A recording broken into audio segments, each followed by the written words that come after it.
dogongora mudateef sida bullee sida gachuun dandeenyeem.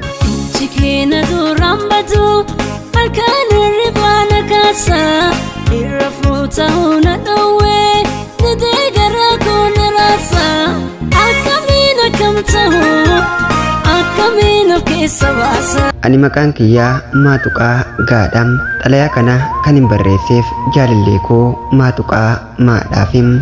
Ani sin jaalladha ture si qofaa anaaf jireenya turem.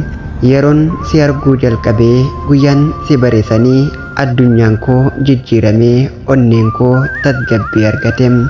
Yeroon si waliin dabarse hundaa waa'ee irraa yaaduu dhiiseen waa'ee boruu si wajjin jiraachuu qofa yaada turem. Garuu yeroo darbee waan godhee fi waan mudadhe keessatti dogongora mudateef si dhabee sirraa fagaadheem. Yeroo sanitti si bira turuu hin dandeenyeem. Garuu si yaaduu dhiisuun natti ulfaateem. Yaadni koo sirraa fagaachuu hin dandeenyeem. Guyyaa takkaafillee si yaaduu dhiisee boqonnaa argadhee hin beekum. Mee maal godha jedheen yaadni kee baay'atee na rakkinaan gara burqaa laafistooriin xalayaa kana siif barreesseem. Akka ati waa'ee koo kana dhaggeeffattu, akka ati onnee koo irraa naaf hubattu, akka ati dhugaa koo beektu, yoon si miidhee dhiifamam. Garuu arrallee si hin daganneem. Jaalalli koo siif qabu isa dhugaa ture ammallee dhugumaan jiraam. Waa'ee kee barreessuun anaaf salphaa mitim. Garuu yoo hin barreessin dhugaan koo dhokatee keessi koo gubatam. Mee si gaafadham, yoo si waliin jiraachuun danda'a ta'e gorsa kee naaf kennim. Yoo si yaaduun koo dogongoraa yookiin cubbuu ta'e onnee keessaa jecha tokko quuqaa namaa buqqisu naa barreessim. Yoo garuu si yaadachuun jaalala dhugaatiif mallattoo ta'e mee atiis na yaadadhum.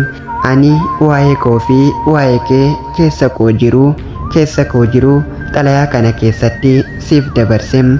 Atis yoo kan dhaggeeffattu taate ni beektam ani eenyu akka ta'e, atis eenyu akka taatem.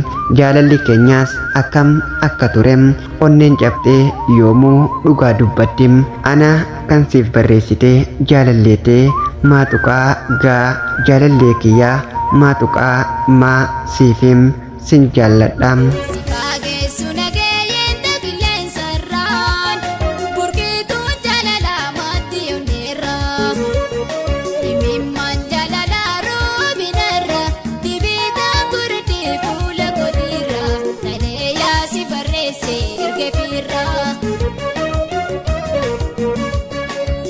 Warri xalayaa jaalalaa walaloo jaalalaa asoosama seenaa jireenyaan qabaa karaa kamiiniin si argachuu danda'a jettan hundaaf karaan ittiin argachuu dandeessan karaa yuutuuba chaanalaa Burqaa Shingiisuuf dhufuudhaan sabiskiraayib kisee isin gootan lakkoomsi waasaappii liinkiin waasaappii ol isiniifaati achiin karaa waasaappiitiin na argachuu dandeessuun isiniin ja'a. Galatoomaa hojiin keenya yoo isinitti tole sheer laayik gootanii waliif qooduu hin dagatinaa. Jaalala yaa rokkeetti onnee seentuu halaala. Sheekan jettu manguddoof dargaggeessa meessumaan miliqtee seenta keessa